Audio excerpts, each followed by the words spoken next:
Assalamualaikum warahmatullahi wabarakatuh. Kami dari kelas 1231 ingin berpodcast yang berjudul Hukum Syar'i. Sebelumnya kami perkenalkan dulu, nama saya Wijantina Nafisri Hartini, nomor absen 34. Saya Yapni Iriati, absen 24. Yang pertama yaitu hukum syar'i. Sebelumnya apa sih pengertian dari hukum syar'i? Izin menjawab ya, pengertian hukum syar'i. Dari segi bahasa, kata syariat berarti jalan, yaitu jalan ke tempat pengairan atau jalan yang sesungguhnya harus diurut atau aturan. Dan dimaksud li'ibtido adalah tuntutan, baik tuntutan untuk melakukan atau meninggalkan, atau tuntutan secara pasti maupun tidak pasti. Terima kasih. Selanjutnya yaitu macam-macam hukum syar'i itu apa saja, dan tolong jelaskan juga. Macam-macam hukum syar'i. Yang pertama hukum taklifi, yaitu firman Allah yang berhubungan dengan perbuatan mukallaf yang menghendaki tuntutan untuk melakukan atau menjauhi atau untuk membuat pilihan. Yang kedua, macam-macam hukum taklifi. Yang pertama ijab atau wajib, yaitu tuntutan Allah kepada mukallaf untuk melakukan suatu perbuatan dengan tuntutan yang pasti. Yang kedua, nat atau sunnah, yaitu tuntutan Allah kepada mukallaf untuk melakukan suatu perbuatan dengan tuntutan yang tidak pasti atau anjuran untuk melakukan.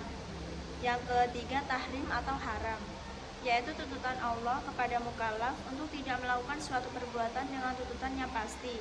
Yang keempat, karahah atau makruh, yaitu tuntutan Allah kepada mukallaf untuk tidak melakukan suatu perbuatan dengan tuntutan yang tidak pasti atau anjuran untuk menjauhi.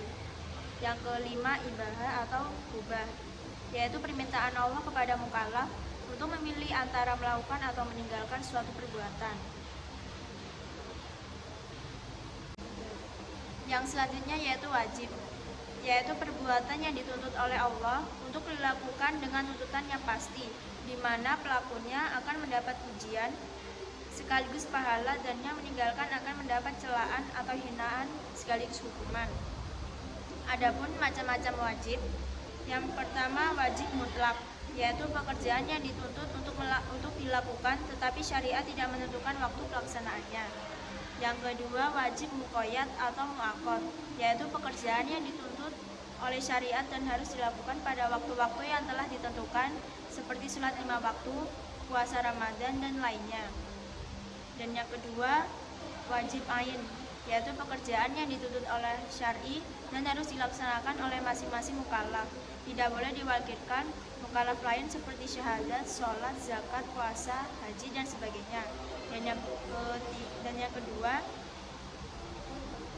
wajib kifai, yaitu pekerjaan yang dituntut oleh syar'i yang harus dilaksanakan oleh sebagian mukallaf, seperti sholat jenazah, menolong orang yang tenggelam, dan lainnya. Dan yang ketiga, dilihat dari kadar pelaksanaannya. Yang pertama, wajib muhaddad, yaitu kewajiban yang ditentukan oleh kadar. Yang kedua, wajib gairu muhaddad, yaitu kewajiban yang tidak ditentukan. Dan yang keempat, dilihat dari segi tertentu. Yang pertama, wajib muayyan, yaitu perbuatan wajib yang telah ditentukan. Yang kedua, wajib mukhayyar, yaitu wajib yang boleh memilih salah satu dari beberapa macam. Yang kedua, mandub, yaitu perbuatan yang dituntut oleh Allah dengan tuntutan tidak pasti atau dengan kata lain segala perbuatan yang diberi pahala jika mengerjakannya. Dan adapun macam-macamnya, yang pertama sunat ain, yaitu segala perbuatan yang diajarkan kepada setiap pribadi mukallaf untuk dikerjakan. Yang kedua, sunat kifayah, yaitu segala perbuatan yang dianjurkan untuk diperbuat cukup oleh seseorang saja dari suatu kelompok. Selain itu, sunat dibagi menjadi dua, sunat muakkad, yaitu perbuatan sunat yang senantiasa dikerjakan oleh Rasul hanya sesekali saja. Dan yang kedua, sunat gairu muakkad, yaitu segala macam perbuatan sunat yang tidak selalu dikerjakan oleh Rasul. Dan yang ketiga, muharram atau haram, yaitu perbuatan yang dituntut oleh Allah untuk ditinggalkan dengan tuntutan pasti atau dengan kata lain, Segala perbuatan yang apabila dilakukan mendapat siksa dan apabila ditinggalkan mendapat pahala, misalnya mencuri, membunuh, dan lain sebagainya. Secara garis besarnya haram dibagi kepada dua. Yang pertama haram karena perbuatan sendiri, yang kedua haram berkaitan dengan perbuatan yang lain. Dan yang keempat makruh, yaitu perbuatan yang dituntut oleh Allah untuk ditinggalkan dengan tuntutan tidak pasti, atau dengan kata lain perbuatan yang bila ditinggalkan mendapat pahala dan jika dilakukan tidak mendapat dosa.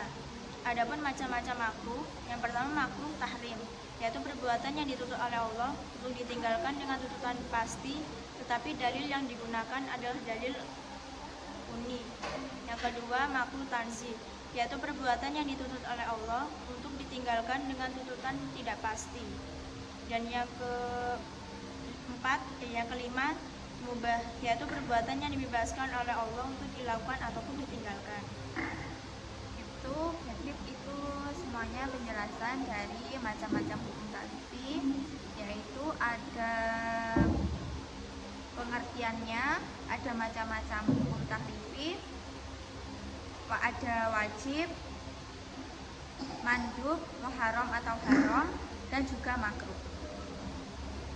Dan yang kedua ada hukum wad'i. Apa sih pengertian hukum wad'i?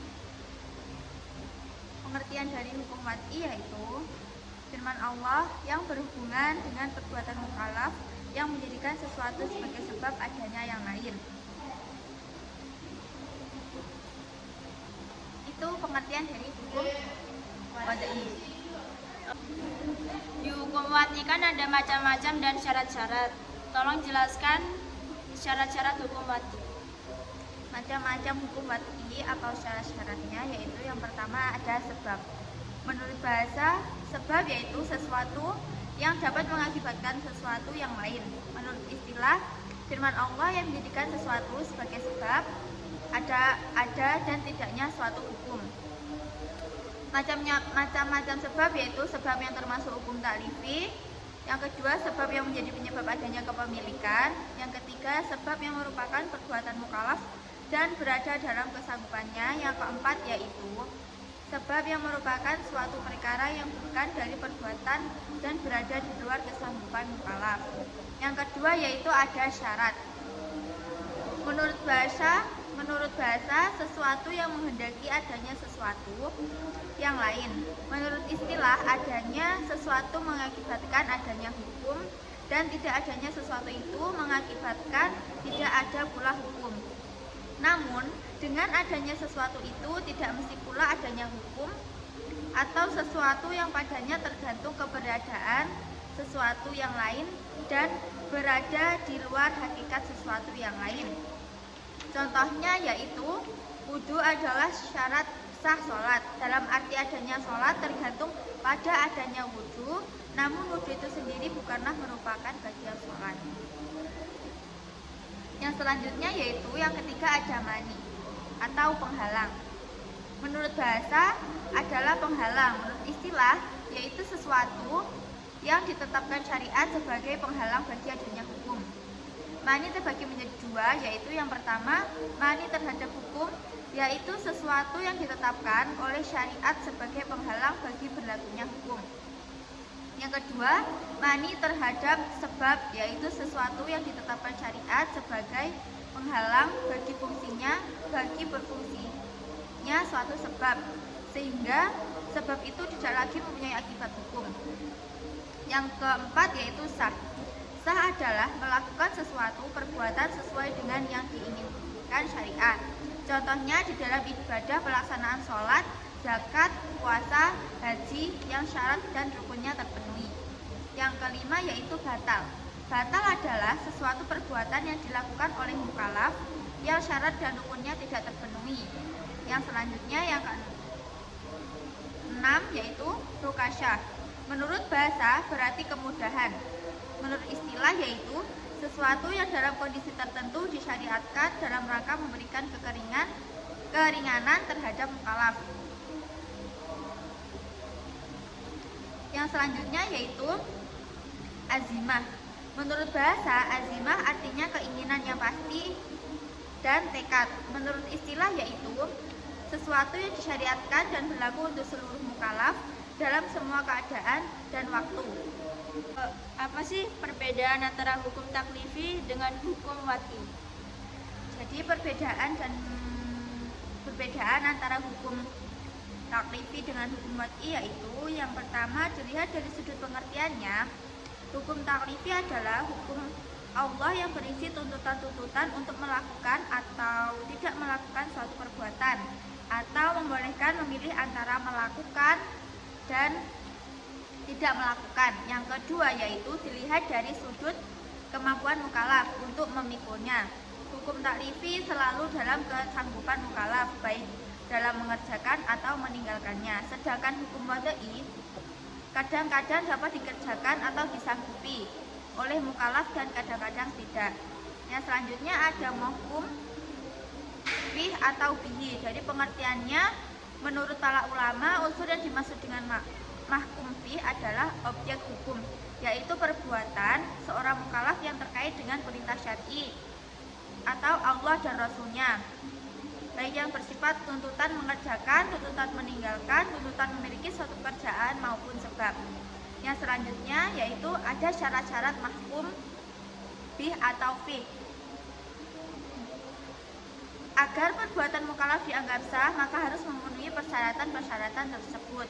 Yang pertama yaitu perbuatan harus jelas diketahui oleh mukallaf, sehingga perintah dapat dilaksanakan dengan sempurna sesuai yang diinginkan Allah. Yang kedua yaitu perbuatan yang dituntut harus diketahui oleh mukallaf. Yang ketiga, perbuatan yang dituntut harus mungkin dilakukan atau ditinggalkan oleh mukallaf. Ada beberapa hal yang berkaitan dengan persyaratan-persyaratan tersebut. Yang pertama yaitu tidak sah menuntut suatu perbuatan yang mustahil dilakukan atau ditinggalkan mukallaf. Misalnya menuntut mukallaf terbang, maka tidak wajib dilaksanakan karena secara adat hal itu tidak mungkin dilakukan. Yang kedua yaitu tidak sah menuntut seseorang untuk melakukan perbuatan atas nama dan untuk orang lain. Yang selanjutnya yaitu ada mahkum alaih. Dari pengertiannya, mahkum alaih itu atau yang dikenai hukum, menurut usuliyun yang dimaksud mahkan alaih adalah seseorang yang perbuatannya dikenai kitab Allah SWT atau disebut dengan mukallaf. Dan ada juga syarat-syarat dari mahkum alaih itu. Syarat mahkum alaih itu ada dua. Yang pertama yaitu mampu memahami tuntutan syara' yang terkandung dalam Al-Quran dan Sunnah, baik langsung maupun melalui orang lain. Kemampuan untuk memahami taklif ini melalui akal. Adapun ukuran untuk menyatakan bahwa seseorang bisa memahami tuntutan syara' adalah balik dan berakal. Yang kedua yaitu memiliki kemampuan atau kecakapan dalam melaksanakan tuntutan syariat yang dalam usul fikih disebut ahliyah. Jadi yang terakhir yaitu mahkum alaih. Jadi kesimpulannya syarat-syaratnya itu ada dua, yaitu mampu memahami tuntutan syara' dan memiliki kemampuan atau kecakapan dalam melaksanakan tuntutan syariat. Sekian podcast dari kami. Maaf kalau ada pengertian yang sulit dipahami. Terima kasih. Wassalamualaikum warahmatullahi wabarakatuh. Bye bye.